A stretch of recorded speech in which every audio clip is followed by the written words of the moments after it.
രാജ്യങ്ങളിൽ ഈ കറുപ്പ് വെളുപ്പ് വംശവെറി എന്നുള്ളത് അത് ഒരു യാഥാർത്ഥ്യം തന്നെയാണ്. അതെ അല്ലേ? അത് ഒന്ന് വിശദമാക്കാം സാർ. അത് എല്ലാ രംഗത്തും ഉണ്ട് കുറച്ചൊക്കെ. പക്ഷെ ഒരു കാര്യം സത്യമല്ലേ, അബ്രഹാം ലിങ്കൻ്റെ കാലത്ത് അബ്രഹാം ലിങ്കൺ കണ്ട വർഗവെറി ഇന്നില്ലല്ലോ, കുറഞ്ഞിട്ടുണ്ടല്ലോ. അതുണ്ട്. ഇന്ത്യയിലെ ജാതീയത അംബേദ്കർ കണ്ടത്ര ഇന്ന് നമ്മൾ കാണുന്നത്. ഇവിടെ ദക്ഷിണാഫ്രിക്ക ക്രിക്കറ്റ് കളിക്കാൻ തുടങ്ങിയത് 90-ലാണ്. അതെ 90-ലാണ്. പക്ഷെ അതനുസരിച്ച് അവിടെ കുറയുകയും ചെയ്തു. അവർ വർണ്ണവെറിയുടെ നയങ്ങൾ മാറ്റി. അവരുടെ ഇപ്പോഴത്തെ അവരുടെ ദക്ഷിണാഫ്രിക്കൻ ടീമിനെ നോക്കൂ, അതിൽ കറുപ്പുണ്ട് വെളുപ്പുണ്ട് ഒരുപോലെയുണ്ട്. എന്തൊക്കെ പറഞ്ഞാലും മറ്റ് പല രംഗങ്ങളെക്കാളും ഈ വർണ്ണവെറി ഇല്ലാതാക്കാൻ സഹായിച്ച ഒരു രംഗം സ്പോർട്സ് തന്നെയാണ്. ജാതീയത ഇല്ലാതാക്കാൻ നമ്മൾ നേരത്തെ പറഞ്ഞില്ലേ, ബംഗാളിൻ്റെ കാര്യം പറഞ്ഞല്ലോ. എന്ന പോലെ തന്നെ ഇപ്പോഴും ചെറിയ തോതിലൊക്കെ ഉണ്ട്. ഞാൻ ഇല്ലെന്നൊന്നുമല്ല പറയുന്നത്, പൂർണ്ണമായിട്ട് ഇല്ലാതായി അവിടെ ഒരു ഉട്ടോപ്യൻ അവസ്ഥ എത്തിയെന്നൊന്നും ഞാൻ പറയുന്നില്ല. പക്ഷേ എങ്കിലും കുറയുന്നുണ്ട് എന്നുള്ളതാണ് സത്യം. അതിനൊരു ഉദാഹരണം പറയാം. നമ്മൾ സ്പോർട്സിലെ ലക്ഷക്കണക്കിന് ദൃശ്യങ്ങൾ നമ്മൾ ബോധപൂർവം കാണുക. എത്രയോ വെളുത്ത കളിക്കാരും കറുത്ത കളിക്കാരും ഗോൾ അടിച്ചു കഴിഞ്ഞാൽ കെട്ടിപ്പിടിക്കുന്നത് നമ്മൾ കാണും, ഇല്ലേ? എത്രയോ, ഓരോ ഗോൾ കഴിഞ്ഞാൽ അങ്ങോട്ടും ഇങ്ങോട്ടും കെട്ടിപ്പിടിക്കലും കിടന്ന് ഉരുളലും ഒക്കെ കാണുന്നുണ്ട്. ഒരു കറുത്ത വർഗ്ഗക്കാരൻ താഴെ വീണ് കഴിഞ്ഞാൽ വെളുത്ത വർഗ്ഗക്കാരൻ വന്നിട്ട് കൈ പൊക്കി പിടിക്കുന്നതും തിരിച്ചും ഒരു വെളുത്ത വർഗ്ഗക്കാരനാണ് താഴെ വീണതെന്ന് വെച്ചിട്ട് കൈ പിടിച്ച് പൊക്കുന്നതും കാണും. ഇത്തരം പോസിറ്റീവായിട്ടുള്ള ദൃശ്യങ്ങൾ മുഴുവൻ നമ്മൾ ഇറേസ് ചെയ്ത് കളഞ്ഞ് എവിടെയെങ്കിലും ഒരു കറുത്ത വർഗ്ഗക്കാരനെ ഒരു വെളുത്ത വർഗ്ഗക്കാരൻ ചീത്ത പറയുന്നത് മാത്രം എടുത്ത് 1 കോടി തവണ ലോകത്തെ എല്ലാ മാധ്യമങ്ങളിലും സമൂഹ മാധ്യമങ്ങളിലും പ്രചരിപ്പിച്ചാൽ നമുക്ക് കിട്ടുന്ന ഒരു തോന്നൽ എന്താണ്? ഇതാണ് നിലനിൽക്കുന്നതെന്ന് തോന്നും. സത്യം അതല്ല. 1 കോടി തവണ സംഭവിക്കുന്ന സമയത്ത് ഒരു തവണയാണ് വർണ്ണവെറിയുടെ ഒരു റെസിഡ്യൂ അവിടെ കാണുന്നത്. ഒന്നേ ഉള്ളൂ. 1 കോടി തവണ നല്ലത് പോസിറ്റീവായിട്ടുള്ള കാര്യങ്ങൾ നടക്കുന്നുണ്ട്. ഇത് മൊത്തം മറക്കാനും ഇത് മാത്രമാണ് സംഭവിക്കുന്നതെന്ന ഒരുതരം ഇരവാദം നിലനിർത്താനും ഇവിടെ ചിലർക്ക് താല്പര്യമുണ്ട്. അത് ബോധപൂർവം ചെയ്യുന്നതാണ്. സത്യം അതല്ല. സ്പോർട്സ് ഇതിനൊക്കെ അതീതമായിട്ട് ചിന്തിക്കാൻ മനുഷ്യനെ പ്രേരിപ്പിക്കുന്നുണ്ട് എന്ന് തന്നെയാണ് സത്യം. അതല്ല ഇത് സാർ എക്സാമ്പിൾ പറഞ്ഞല്ലോ, നമ്മൾ 19-ാം നൂറ്റാണ്ട് മുതൽ നമ്മുടെ രാജ്യത്ത് നടന്നതാണല്ലോ. അതെ. ഇപ്പം ജാതീയതയ്ക്കെതിരായിട്ട് സ്വാമി വിവേകാനന്ദനാണ് ചെയ്യുന്നത്.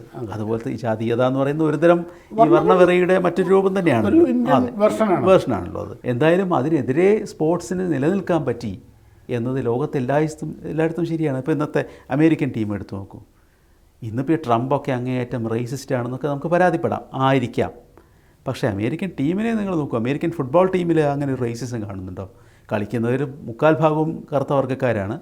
അവരും അവിടെ കൂടെ കളിക്കുന്ന വെളുത്ത വർഗ്ഗക്കാരും എന്തൊരു സ്നേഹത്തോടെയാണ് അവർ പരസ്പരം കളിക്കുന്നത് എന്ന് മാത്രമല്ല, ഇപ്പോൾ വേറൊരു കാര്യം കൂടിയുണ്ട്. കറുത്ത വർഗ്ഗക്കാരനെ വെളുത്ത വർഗ്ഗക്കാരൻ ചീത്ത പറയുന്നത് വർണ്ണവെറി കൊണ്ടേ ആവൂ എന്നുണ്ടോ? ഇതുപോലെ എതിരാളി വന്നിട്ട് ചവിട്ടുന്ന സമയത്ത് എനിക്ക് ദേഷ്യം പിടിക്കും, ഞാൻ തിരിച്ചൊന്നെങ്കിലും പറയും. അത് തിരിച്ചുകൊണ്ട് ഒരു കറുത്ത വർഗ്ഗക്കാരനെ കറുത്ത വർഗ്ഗക്കാരനാണ് ചവിട്ടുന്നതെങ്കിലും ഇതേ ദേഷ്യം വരും, ഇതേ ചീത്ത പറയുകയുണ്ട്. ഇപ്പോൾ ചീത്തവിളിയും ബഹളവും കെട്ടിപ്പിടുത്തവും സ്നേഹവും എല്ലാം ഉള്ളൊരു രോഗമാണിത്. അതിൽ വർണ്ണവെറി കൊണ്ട് സംഭവിച്ചത് എന്ന് പറയുന്നത് ലക്ഷക്കണക്കിന് ഒന്ന് മാത്രമാണ്. അത് ഉണ്ടായിരിക്കാം, ആ ഒന്ന് പോലും ഉണ്ടാവരുത്. പക്ഷേ ആ ഒന്നല്ല യാഥാർത്ഥ്യം. ഇവിടെ 99.99% യാഥാർത്ഥ്യമായിട്ട് നമ്മൾ കരുതേണ്ടത്.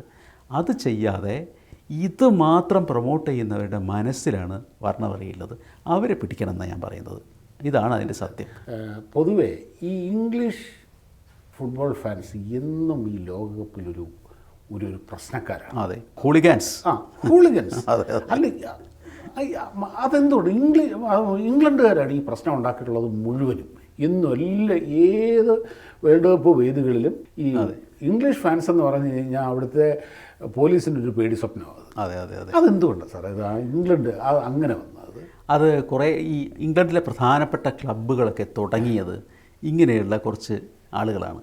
അവരുടെ ഒരു പോസിറ്റീവ് കോൺട്രിബ്യൂഷൻ ഉണ്ടെന്ന് വെച്ചാൽ അവർക്കൊക്കെ ഇങ്ങനെ ഒരു ക്ലബ്ബൊക്കെ അവിടെ തുടങ്ങാനുള്ളൊരു ഇതുണ്ടാവുള്ളൂ. കച്ചവടക്കാരുടെയും മിഡിൽ ക്ലാസിൻ്റെയും ലോകത്ത് ഇതിനൊന്നും ആരും മെനക്കെടില്ല. ഈ മിഡിൽ ക്ലാസിൻ്റെ രീതി എന്താണ്? അവർ ചിട്ടപ്പടിയായിട്ടുള്ള ഒരു പ്രത്യേക തരത്തിൽ, നമ്മളെയൊക്കെ പോലെ തന്നെ ഒരു തരത്തിലുള്ള റിസ്ക്കും എടുക്കില്ല. അപ്പോൾ മിഡിൽ ക്ലാസിൻ്റെ ലോകമായ ഇംഗ്ലണ്ടിൽ അതല്ലാത്ത ഈ തെരുവ് തണ്ടികളും തെമ്മാടികളും അവരും ഇവരൊക്കെ കൂടിയിട്ടാണ് പല ക്ലബ്ബുകളും ഉണ്ടാക്കിയതും അവരുടെ കയ്യിലാണ് ഉണ്ടായിരുന്നത്. അപ്പോൾ സ്വാഭാവികമായിട്ട് അങ്ങനൊരു ആ ഒരു കൾച്ചർ അതിലുണ്ട്. എപ്പോഴും അതുണ്ട്. ഇവർ തന്നെയാണ് ക്ലബിനെ പ്രൊമോട്ട് ചെയ്യുന്നതും, ഈ തമ്മിത്തല്ലുണ്ടാക്കുന്ന ഇവർ തന്നെയാണ് ക്ലബിനെ പ്രൊമോട്ട് ചെയ്യുന്നതും ഒക്കെ ചെയ്യുന്നതും. എന്ന് വെച്ചാൽ പ്രൊമോട്ട് ചെയ്യുന്നത് വെച്ചാൽ സ്പോൺസേഴ്സ് എന്നുള്ള അർത്ഥത്തിലല്ല, ആ ക്ലബിൻ്റെ പിന്നിൽ നിൽക്കുന്ന ശക്തികളെന്ന് പറയില്ലേ, അവരൊക്കെ തന്നെയാണ്. എന്ന് മാത്രമല്ല, ഈ തമ്മിത്തല്ലും ബഹളമൊക്കെ കഴിഞ്ഞ് പോലീസിനൊക്കെ ഒരു ഉപദ്രവം ഉണ്ടാക്കി കഴിഞ്ഞാൽ അവരുടെ മനസ്സിൽ അങ്ങനെ അവർ സൂക്ഷിക്കുന്നില്ല. അത് കഴിഞ്ഞ് അവരത് മറന്നു, അടുത്ത സീസണിൽ അവർ പോയി പിന്നെയും തുടങ്ങും. ഇതൊരു കൾച്ചർ നിലനിൽക്കുന്നതാണ്. അത് പറഞ്ഞിട്ട് കാര്യമില്ല, അത് അങ്ങനെ ആയിപ്പോയി. അതേ ഉള്ളൂ. തമ്മിൽ തല്ലും ബഹളമൊക്കെയാണ് അവരുടെ ഒരു രീതി. അത് അതിൻ്റെ ഒരു വഴിക്ക് അങ്ങനെ അങ്ങ് പൊക്കോളും. പക്ഷെ ഒരു പരിധിയിലപ്പുറം ഇത് ആവാതിരിക്കാൻ പോലീസ് നടപടികൾ നേരത്തെ തുടങ്ങുക എന്നതാണ് അവിടെ ചെയ്യാവുന്നത്. പക്ഷേ എന്താണെന്ന് വെച്ചാൽ നേരത്തെ തുടങ്ങുന്ന സമയത്ത് അപ്പോഴേക്ക് ഈ മനുഷ്യാവകാശ പ്രസ്ഥാനക്കാർ വന്ന് അതിലിടപെട്ട് അത് സമ്മതിക്കില്ല. അവസാനം പ്രശ്നം ഉണ്ടാകുന്ന സമയത്ത് അവർ മാറി നിൽക്കുകയും ചെയ്യും. അങ്ങനെയുള്ള പ്രശ്നങ്ങളൊക്കെ അവർക്കുണ്ട്.